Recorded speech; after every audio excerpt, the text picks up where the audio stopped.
Hello students, आज की class में आपका स्वागत है। बच्चों, पिछली क्लास में आपने संविधान के बारे में पढ़ा था कि संविधान की आवश्यकता हमें क्यों थी, किन परिस्थितियों में संविधान का निर्माण किया गया, संविधान का निर्माण किस प्रकार हुआ, कितना समय लगा और उसे कब लागू किया गया, कब बनकर तैयार हुआ। इन सब के बारे में आपने पिछली वीडियो में देखा था। आज हम संविधान की उद्देशिका को देखते हैं। भारत का संविधान, हम भारत के लोग भारत को एक संपूर्ण प्रभुत्व संपन्न समाजवादी पंथ निरपेक्ष लोकतंत्रात्मक गणराज्य बनाने के लिए तथा उसके समस्त नागरिकों को सामाजिक, आर्थिक और राजनीतिक न्याय, विचार, अभिव्यक्ति, विश्वास, धर्म और उपासना की स्वतंत्रता, प्रतिष्ठा और अवसर की समता प्राप्त करने के लिए तथा उन सब में व्यक्ति की गरिमा और राष्ट्र की एकता और अखंडता सुनिश्चित करने वाली बंधुता बढ़ाने के लिए दृढ़ संकल्प होकर अपनी इस संविधान सभा में आज तारीख 26 नवंबर 1949 ईस्वी मिति मार्गशीर्ष शुक्ला सप्तमी संवत 2006 विक्रमी को एतद द्वारा इस संविधान को अंगीकृत, अधिनियमित और आत्मार्पित करते हैं। यही उद्देशिका जो है संविधान का प्रथम पेज है, जिसके अंतर्गत संविधान की सभी विशेषताओं के बारे में बताया गया है। इसका पहला शब्द है हम भारत के लोग अर्थात भारत के सभी लोग भारत को एक संपूर्ण प्रभुत्व संपन्न समाजवादी पंथ निरपेक्ष समाजवादी संपूर्ण प्रभुत्व संपन्न अर्थात सभी हमारे देश के पर अब किसी भी देश का अधिकार नहीं है, अर्थात हम अपने सभी आंतरिक और बाह्य मामलों में निर्णय लेने के लिए स्वतंत्र हैं। प्रभुत्व संपन्न और समाजवादी राज्य की स्थापना करते हैं। इसके साथ साथ ही हमारा जो राज्य है वह पंथ निरपेक्ष है, अर्थात हमारे राज्य का, हमारे देश का कोई भी धर्म नहीं है, बल्कि वह सभी धर्मों का समान रूप से सम्मान करता है। यह लोकतंत्रात्मक है, अर्थात इसके द्वारा इसमें शासन व्यवस्था जो है वह जनता द्वारा चुनी हुई शासन व्यवस्था होगी।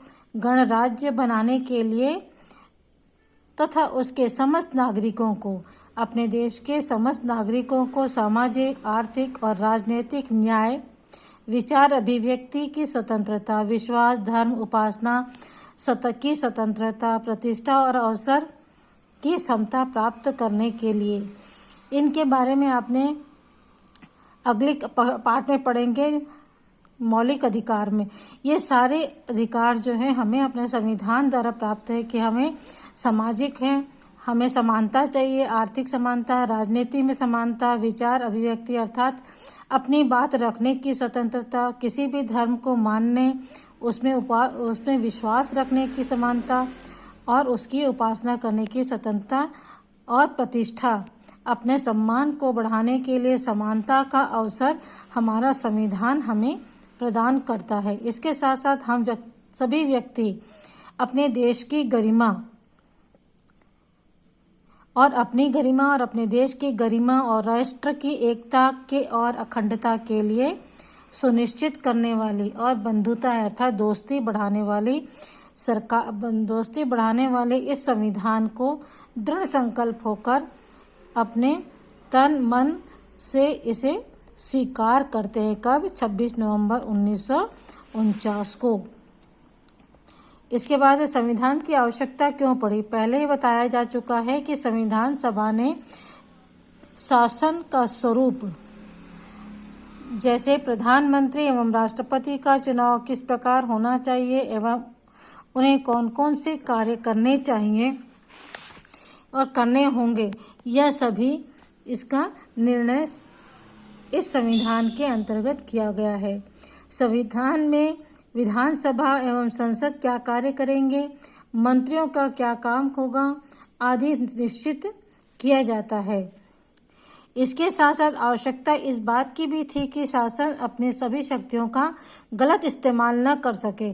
इसके लिए संविधान में यह व्यवस्था की गई कि शासन संविधान की लिखी बातों के अनुसार ही कार्य करेगा।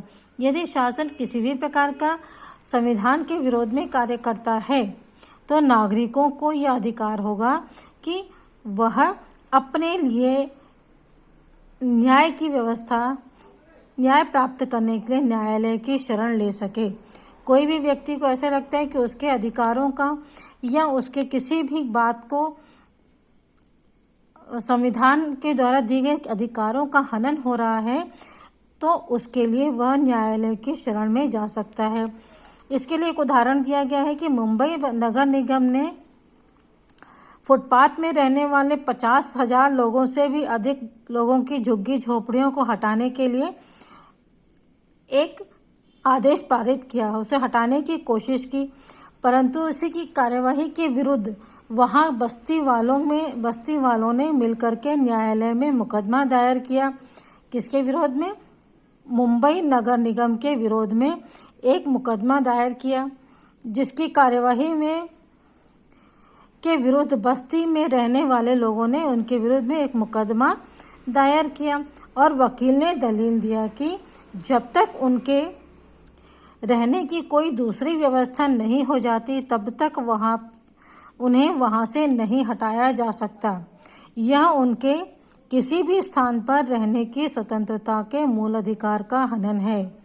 उच्चतम न्यायालय ने यह आदेश दिया कि झुग्गी वासियों के घरों को नष्ट करने से पहले उन्हें किसी और जगह पर बसाया जाए।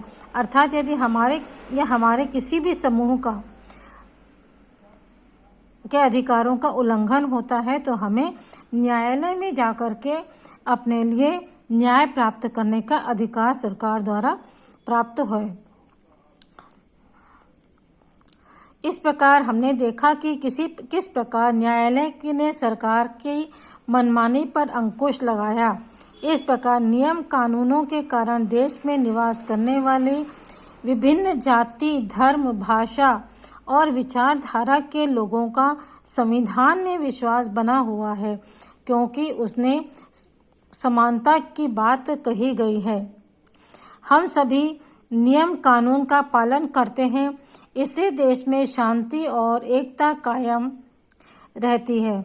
इस प्रकार संविधान से हमें बेहतर समाज बनाने की प्रेरणा भी मिलती है। संविधान द्वारा संविधान में हमारे विभिन्न समस्याओं के बारे में समाधान दिया गया है। इसके लिए संविधान सरकार के ऊपर अंकुश लगाने के लिए न्यायालय की व्यवस्था करता है। कोई भी सरकार शक्ति पाकर के अंकुश रहित हो सकती है, उस पर निरंकुश हो सकती है सरकार। उससे अपने आप को अर्थात देश की जनता को बचाने के लिए संविधान में न्यायालय की व्यवस्था की गई और इस न्यायालय को शासन की शक्तियों से अलग रखा गया है, क्योंकि यदि शासन की शक्तियां भी न्यायालय पर हावी हो जाएंगी तो न्यायालय कभी भी इंसाफ नहीं कर पाएगा, अर्थात न्याय नहीं कर पाएगा, जैसा कि आपने ऊपर उदाहरण में देखा था। इस प्रकार संविधान द्वारा हमारे देश के विभिन्न समस्याओं को हल करने का समाधान इसमें मौजूद है। संविधान क्या है? संविधान जो है एक पुस्तक है, जैसे हम और आप ये पुस्तक पढ़ते हैं, इसी प्रकार की एक पुस्तक है जिसमें अपने देश के शासन व्यवस्था को किस प्रकार चलाया जाना चाहिए, सबसे अधिक अधिकार किसके पास होने चाहिए, कानून बनाने का कार्य कौन करेगा, सरकार का चुनाव किस प्रकार होगा, यदि सरकार किसी गलत निर्णय का लेती है, किसी भी कारण से गलत निर्णय लेती है तो उस पर अंकुश कौन लगाएगा, इन सभी बातों का संविधान में स्पष्ट रूप से उल्लेख है। अभी आपने ये उद्देशिका पढ़ा था। इस उद्देशिका का अर्थ यही है कि हम अपने देश में समानता, स्वतंत्रता, न्याय की स्थापना के लिए इस संविधान को अपने में आत्मार्पित, अंगीकृत, अधिनियमित और आत्मार्पित करते हैं। इस प्रकार बच्चों, आपका आज का संविधान पाठ जो है, हमारा संविधान समाप्त होता है। इसके प्रश्नोत्तर अगले वीडियो में आपको दूंगी।